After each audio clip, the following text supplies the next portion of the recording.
araw sa inyong lahat. Welcome sa aking channel.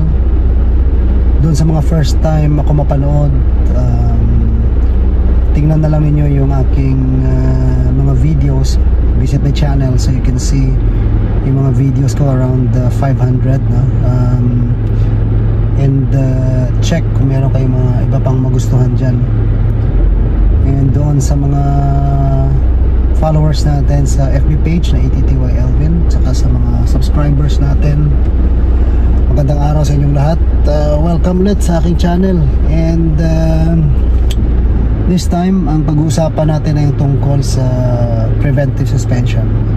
Ginawa ko na rin ito ng reel today, pero mas gusto ko pang i-discuss na mahaba kasi alam naman niyo yung reels, ginagawa ko kadalasan yan 50 plus seconds lang kasi hindi ko na pinapaabot ng 1 minute, so medyo bitin, kaya key points lang nandyan sa mga reel. So ang preventive suspension, paano ba nahihinog into constructive dismissal? Yan ang i-discuss natin. Okay, and to discuss that, of course, pag-uusapan natin yung kaso ng Agcolicol, no? Pag-usapan din natin yung kaso ng CGI versus Colinan yata, and then Colinan Group. Tama, Colinan yung kalaban. Tapos of course yung labor code natin and yung omnibus rules to implement the labor code, specifically Rule 20 sections 8 and 9.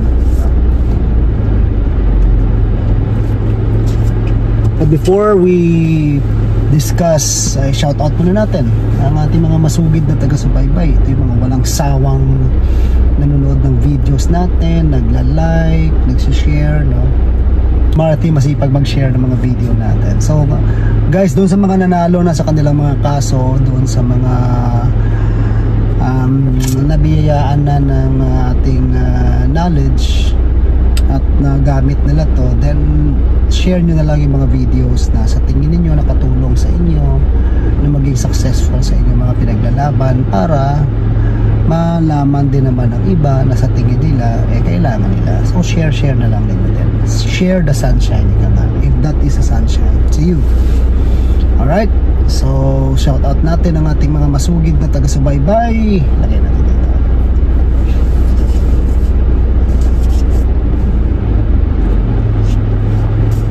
Alright, going back now. So preventive suspension. Ano ba ang nature ng preventive suspension? Ang preventive suspension, hindi yan penalty, ha? Malinaw yan. Kasi yan ay isang preventive measure. Parang temporary lang yan. Temporary measure wherein the employee is being removed from employment, no? To give way to the investigation of the case against him. Kasi ang kanyang presence sa kumpanya ay nagdudulot na seryoso at agarang panganib, no, sa buhay ng employer, ng family nito, mga representatives o mga kaopisina, o kaya sa pag-aari ng kumpanya, no? So sa mga makinarya, computer, pera, etc., no? So doon yun ang mga rason kung bakit i-impose ng preventive suspension. Ngayon, hindi siya penalty. That's the reason why sa reel na ginawa ko, I'm saying na premature kadalasan mag-file ka ng illegal dismissal case kasi technically hindi ka pa naman tinanggal. Kung ang reason mo lang for filing illegal dismissal case ay na preventive suspension ka, premature pa kasi hindi ka pa nga na penalize. A preventive suspension kasi is not a penalty. Ano naman yung constructive dismissal? In so many cases, sabi ng ating court, ang constructive dismissal, ito yung parang involuntary resignation, di ba? Dismissal in disguise. Kasi nga, because of the harsh and hostile environment set by the employer, no, towards the employee. Tapos yung act daw ng employer in treating the employee can be considered as insensible and amounting to discrimination, such that nagkakaroon ng unbearable work environment si employee. That's why the employee has no more option, no, but to quit his employment, no? Parang wala nang choice kundi ano na lang. Yun ang constructive dismissal. So kung makikita mo, preventive suspension, temporary measure na ginagawa para tanggalin mo na yung empleyado sa opisina habang kinakandak yung investigation. Tapos yung constructive dismissal naman, technically kung isipin mo sa Tagalog, pinag-iinitan, inaabuso, parang ganon. So hindi naman siya tinatanggal, pero dahil ang trato sa kanya sobrang sama, parang tinanggal na rin siya. So ngayon, paano mong kukonektahin yung dalawang yan? Paano mo masasabi na ang isang preventive suspension ay nagiging constructive dismissal? O, diba? To answer that question, diniscuss ng Supreme Court sa kaso ng Agcolicol Jr. versus NLRC.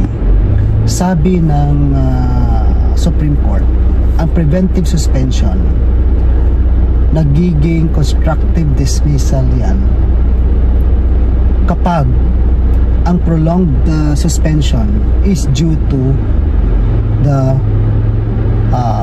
fault of the employer because of the neglect to conduct the investigation. Kasi nga sabi natin, di ba, sa preventive suspension, sabi natin dyan, oy, empleyado, alis ka muna sa opisina kasi para malaya kami makapag-conduct ng investigation. Kasi kung hanggang nandyan ka, kakausapin mo yung mga testigo, itatago mo yung mga ebidensya. Halimbawa, ang mga ebidensya na may kinalaman sa kaso ay tampering, fraud, mga falsification ng ganon. Syempre, kung ikaw, kung nandun pa yung empleyado sa loob, pagtatakpan niya yung mga ganon, di ba?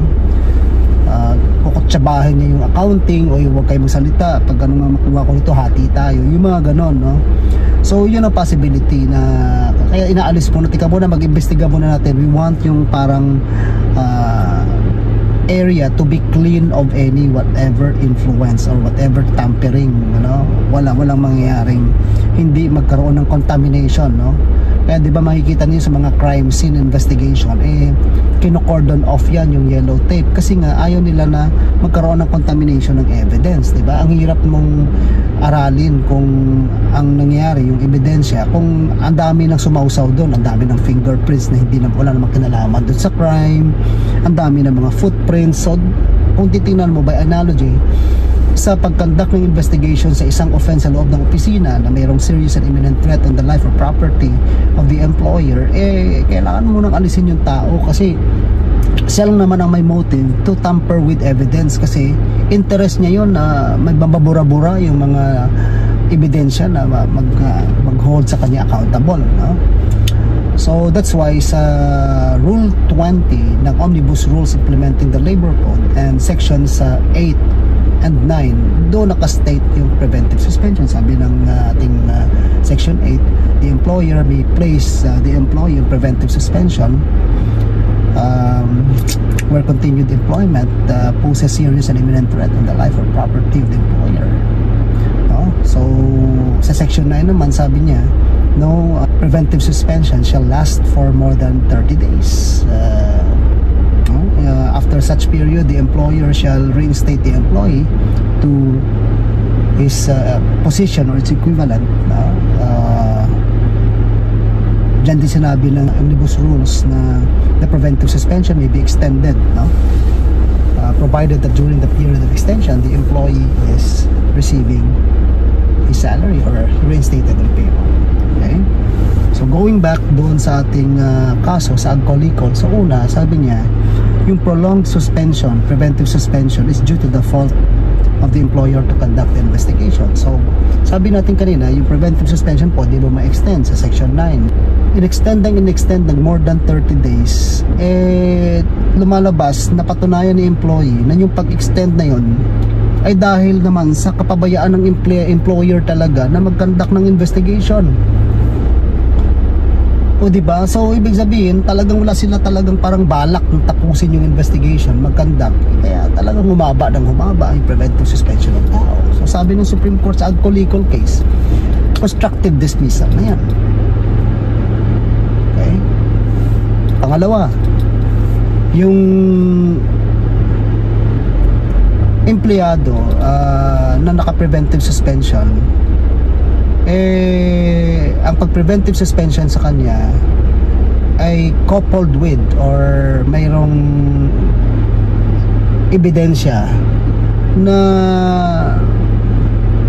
wala naman talagang intensyon ng kumpanya na mag-conduct ng investigation or final investigation of the case, di ba? So parang moro-moro lang lahat yung investigations. I-preventive muna kung mag-conduct ng investigation, pero wala namang investigation na nangyayari. So sabi ng Supreme Court, kung gano'n ang nangyaring preventive suspension, constructive dismissal yan. Next, yung preventive suspension na nag-exceed ng 30 days, na hindi na reinstate yung empleyado, na hindi naman nagkaroon ng notice to extend, diba? So, in that particular case, si empleyado ay considered na constructively dismissed from service. No? Nag-exceed ang kanyang preventive suspension. So, finally, yung pang-apat na ang preventive suspension nagiging constructive dismissal kapag nag-expire na yung 30 days na preventive suspension na hindi na-recall yung empleyado, no? So doon pala sa ano natin na sa number 3 kanina, sabi natin na yung employer merong predetermined effort talaga na tanggalin si empleyado. So parang nagiging nagiging dismissal in the guise of preventive suspension na lang yung nangyari. Gusto talaga siyang tanggalin, no? So may ganong ebidensya. And of course, sabi natin finally yung number 4, nagkaroon ng failure to recall si employer sa empleyado na preventive suspension. So natapos ng preventive suspension, hindi naman na-recall, hindi naman na-extend. So talagang meron siyang balak na tanggalin si empleyado. So in those particular cases, sabi ng Supreme Court, sa Agco Legal case, masasabi mo na merong constructive dismissal na nangyari sa kasong yan. Okay? So sa mga employer natin, ingat sa pag-implement ng preventive suspension, kasi we know for a fact na it can lead to constructive dismissal. Okay? So mga empleyado naman, possible complainant, aralin ninyo kung ano yung mga sinasabi ko sa preventive suspension. Huwag kayong trigger happy. Hindi porke na preventive suspension kayo, i-file agad ng illegal dismissal case. Kasi take note, preventive suspension is not a penalty, diba? And another thing is preventive suspension, it's really a legitimate exercise of management prerogative. Kung titingnan natin, part of the prerogative to discipline yan. No?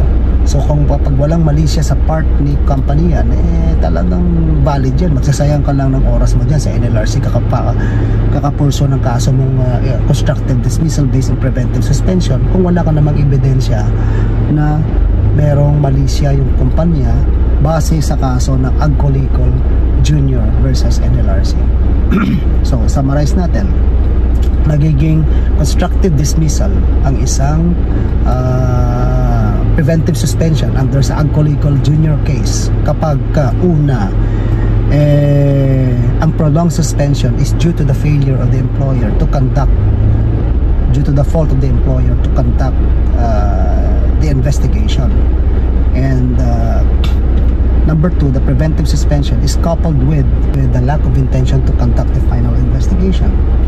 And number 3, if the preventive suspension that is in excess of the 30 days was actually a predetermined effort on the part of the employer to dismiss the employee.